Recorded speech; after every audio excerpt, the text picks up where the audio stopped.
Liam, L.J. Johnson was just 18 when he turned a crumbling Birmingham estate into his kingdom of fear.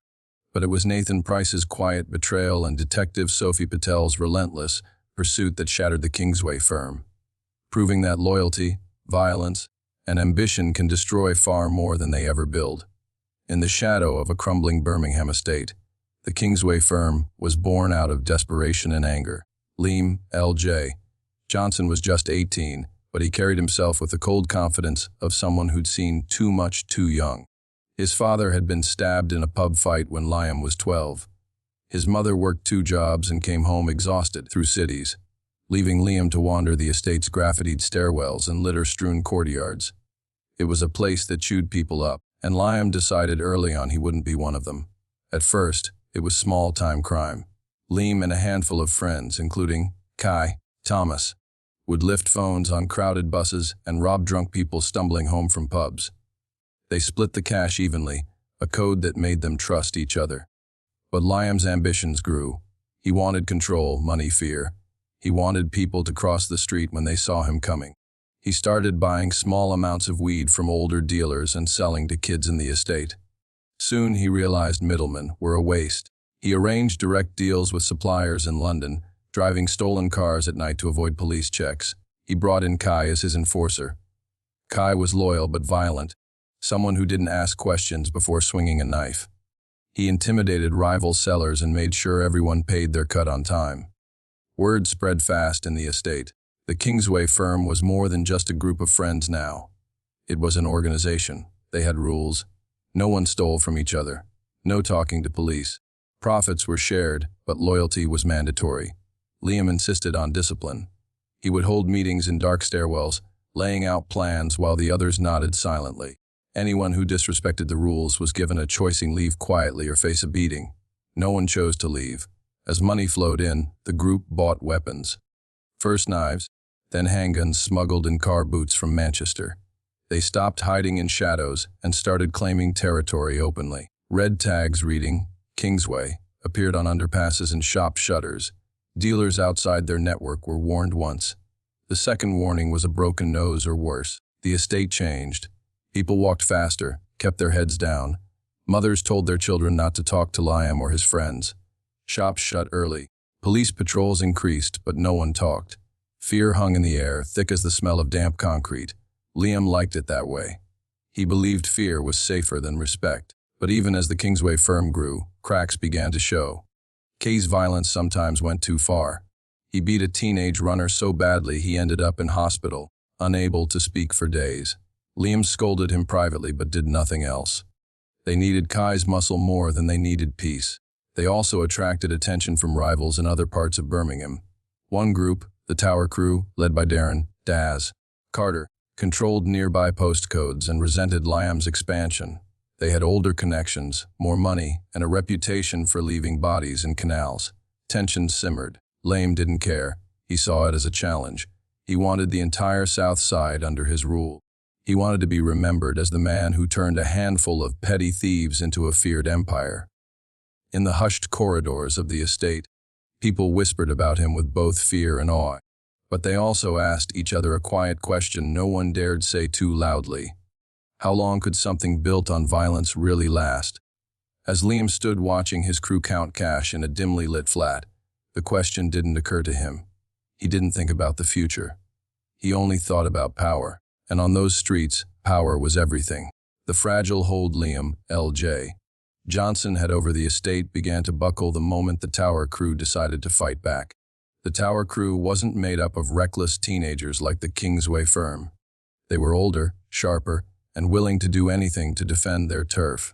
Darren, Daz, Carter led them with an iron fist. He'd done time for armed robbery, ran coke lines through half the city, and kept his soldiers on a tight leash. When Liam's crew started selling on Tower Crew corners, Daz took it as an insult he wouldn't let go unanswered. The first move was subtle. Liam's dealers found their stashes slashed open and burned, thousands in product lost overnight. Notes were left behind with crude drawings of towers and threats written in black marker. Liam gathered his closest people in a damp stairwell and laid out his plan. There would be no retreat. He wouldn't look weak. He ordered Kai, Thomas to hit back. Kai was only too happy to oblige. He tracked a known tower crew runner through the back alleys of Bordesley Green, caught him alone near a playground, and stabbed him over a dozen times before leaving him to bleed out under the swings. Police found the body the next morning. It was the first murder officially linked to the Kingsway firm, though no one was ever charged. News of the killing spread fast. The estate buzzed with fear and gossip. The tower crew didn't mourn. They planned revenge. Over the next weeks, Birmingham's South Side turned into a war zone. Cars were set alight on quiet streets in the dead of night. Windows in Kingsway territory were shattered by bricks wrapped in threatening notes. A teenager who refused to switch sides was found with both hands broken. Liam's crew tried to match every move. They firebombed flats used to store tower crew drugs, burning them down to blackened shells. Kingsway tags appeared over tower crew graffiti, marked with knife symbols as warnings. The police were everywhere, but never in time. Residents lived in fear. Parents dragged their children inside at the first sign of dusk. School attendance dropped. Youth clubs shut their doors rather than risk being torched or raided for weapons. But for Liam, it was personal. He believed fear was power, and power meant survival. He tightened control over his people. Meetings became daily. Phones were swapped out every few days. New hiding spots were mapped out in abandoned flats. Kai, increasingly unstable, was given more authority, enforcing Liam's orders with bloody enthusiasm. Some in the crew began to question the war. Nathan Price, quiet and observant, worried the violence was spiraling. He watched the burned cars, heard about the murdered runner, and felt sick at what they were becoming. But he kept his mouth shut. He knew what would happen if Liam even suspected disloyalty. Meanwhile, Daz Carter refused to back down. He sent his older enforcers to intimidate Kingsway's street dealers, cornering them in alleyways and issuing threats that chilled even the hardest kids. He spread rumors that Liam was just a boy playing gangster, that Kingsway wouldn't last a year against real criminals. Liam responded by doubling prices on tower crew territory, trying to lure customers with cheaper deals and better supply. The fragile peace Birmingham's South Side had once known was gone. Police reports read like war logs, filled with stabbings, arson, and uncooperative witnesses. The city council called emergency meetings, but funding cuts and fear kept solutions out of reach. As summer turned to autumn, the violence didn't slow. It matured. It adapted. And at the heart of it all, Liam sat in a smoke-filled flat, counting blood, stained money while planning his next move, convinced there was no way forward but total war. Nathan Price had always been the quiet one in the Kingsway firm, a watcher rather than a fighter. He joined because he grew up on the same estate, shared the same hunger to escape poverty, and respected Liam's ability to organize chaos. But the war with the tower crew changed everything. Nathan saw how every plan turned darker, how Liam's ambition bred more bloodshed. He watched Kai, Thomas, once just an enforcer, transform into a monster who enjoyed hurting people. And Nathan saw the fear in the eyes of kids, too young to know why they couldn't play outside anymore. What bothered Nathan most was how Liam didn't seem to care. He sat in dark flats counting stacks of cash, barking orders, eyes cold. He wanted respect. He wanted power. But he didn't seem to notice the estate was crumbling around him. Nathan stayed quiet at meetings, nodding when told to, slipping out when the talk turned to knives and guns. But his mind was churning.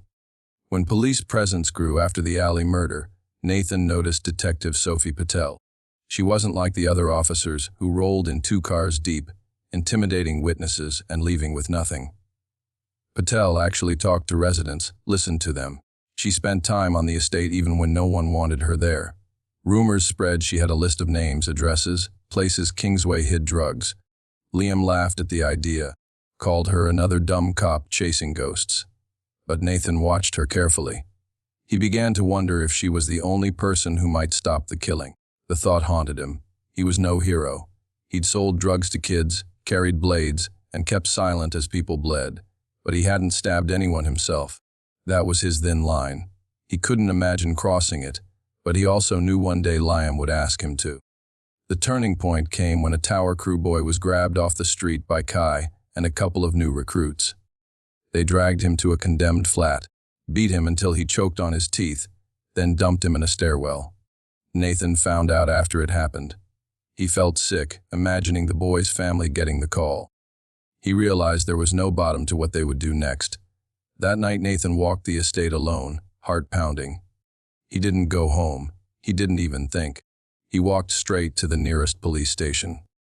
When he asked for Detective Patel, the officer at the desk raised an eyebrow, but led him to a small interview room. Nathan shook as he talked. He didn't know how to say it all, but he tried. He described deals' names, stash houses, hidden weapons. He told her about Liam's plans to hit Tower Crew corners harder, to spread beyond South Birmingham. Patel listened without interrupting. She didn't promise him safety. She didn't act like he was a hero. She just told him the true thing: he was in danger now. From the gang, from the police raids that would come, from the life he'd chosen. Nathan knew it already. They met secretly for weeks. Nathan kept dealing, kept showing up at meetings while feeding Patel information. Addresses, drug drops, names of new suppliers. Kai watched him more closely, suspicion burning in his eyes. Nathan avoided confrontation, kept his head down. But the tension was rising. One evening, he walked into a flat where Liam and Kai sat counting money. Kai's stare felt like a blade on his neck. Liam didn't speak much, just eyed him with cold curiosity. Nathan's mouth went dry. He realized he might not walk alive. He forced himself to act normal, to laugh at Kay's sick jokes, to help bag up pills. But he knew the walls were closing in. He had chosen his side. Now he just had to survive long enough to see it through. Detective Sophie Patel understood the risk she was taking every time she met Nathan Price. He was terrified, shaky, always looking over his shoulder, but he delivered solid intelligence. With his details, police mapped out Kingsway firm's operations in a way they'd never managed before. Stash houses, phone numbers, meeting spots, who held the weapons. It was enough to plan a full-scale operation. But Sophie knew time was running out. Rumors were spreading on the estate about a snitch in the firm. Liam was becoming paranoid. Inside the gang, Liam, LLJ Johnson was unraveling. He trusted no one. He changed phones daily, moved flats constantly. Meetings were called at random hours, testing who could be relied on to show. Kai K. Thomas was the only one he seemed sure about, and even Kai's violence was becoming a liability. He beat 2 Kingsway runners bloody for talking about leaving their faces unrecognizable. Liam let it happen. Fear, he told himself, kept everyone in line. But fear also bred whispers. Newer recruits talked behind Liam's back. Some started drifting away, refusing calls. The estate was tired of blood. Residents were reporting suspicious cars and strange packages to the police anonymously. The tension felt like a lit fuse winding toward a bomb. Detective Patel knew she had to act. She pitched a coordinated strike to her superiors' simultaneous raids on Kingsway firm and Tower Creek strongholds. Her plan relied on Nathan's intel to be precise, surgical, and overwhelming. No time for suspects to warn each other. No chance for Liam or Kai to vanish again. The operation launched just before dawn. Armed officers smashed doors in 30 addresses across Birmingham's south side. Screams and curses filled narrow hallways. Drugs were pulled from under floorboards, guns from loft spaces. Dealers were yanked from mattresses, faces pressed to cold linoleum floors. Tower Crew took heavy losses too. Daz Carter was dragged out of a semi-detached house in cuffs, cursing the police. His lieutenants were hauled in one by one. Across town, Kingsway firm's runners were rounded up, young faces pale with shock. But Liam and Kai weren't among them. They'd fled the night before after Liam got wind that something was wrong. Paranoia paid off this time. They holed up in an abandoned warehouse on the edge of the industrial district. Cold, hungry, and desperate, they waited in the dark. Liam still clung to plans. He wanted to hit Tower Crew one more time, to send a final message. He'd acquired a homemade car bomb from an old contact. Something crude but lethal. But Nathan's last message to Patel included the plan. She moved quickly. Officers located the bomb stashed in a stolen car behind the warehouse. Bomb squad disarmed it before dawn. Liam and Kai were cornered inside. Police surrounded the warehouse, cutting off all exits. Liam tried to escape through a back door but was tackled to the ground. He thrashed and spat, shouting at the officers. Kai was found in the loft, gripping a loaded handgun, eyes wild. He refused to drop it until a taser pinned him to the floor. They were both cuffed, faces pressed to the dirt, as dawn light streamed through broken windows. Outside, police vans idled, radios crackling with updates of other arrests. Detective Patel arrived on the scene and watched as Liam was shoved into the back of a van, blood on his lip, eyes filled with silent fury. She felt no triumph, just relief it was over. For now, she knew the cycle of gang violence wasn't so easily broken. But today, at least, the estate could breathe a little easier, and Nathan Price, hidden away in protective custody, listened to the news reports with tears in his eyes, knowing his betrayal had saved lives even as it signed away his old one forever. The fall of the Kingsway firm and the Tower crew brought a strange, uneasy calm to Birmingham's South Side. Police called it a success. News channels ran triumphant headlines about Operation Hammerfall, breaking the city's worst gang war in years. Liam, L.J., Johnson, and Kai, K. Thomas sat in remand cells awaiting trial, facing charges that would keep them locked away for decades. Darren, Daz, Carter from Tower crew refused a plea deal and prepared for his own trial, stubborn and unrepentant. In court, the evidence was overwhelming. Surveillance photos, intercepted messages, weapons and drugs seized in the raids. But the most devastating testimony came from Nathan Price. Hidden behind screens, voice cracking, he recounted the deals, the meetings, the beatings he watched in horror but never stopped. Defense lawyers called him a rat, a coward, but the jury listened. The sentences were brutal. Liam and Kai received life for conspiracy to murder, drug trafficking, and violent disorder. Daz got 25 years. Detective Sophie Patel sat in the back of the courtroom as verdicts were read, exhausted but resolute. She knew these convictions would save lives. She also knew it wouldn't end the violence. When she walked the estate afterward, she saw shuttered shops reopening, kids playing cautiously in the yard. But at night, older teenagers lingered on the corners, whispering about the power vacuum Liam's arrest created. Some were already dreaming of filling it. Nathan Price disappeared into witness protection. He was relocated, given a new name, new job, new identity. But he couldn't shake the past. News about the trials followed him. Online, gang-sympathetic accounts called him a snake, a traitor. His mother moved away quietly, afraid of reprisals.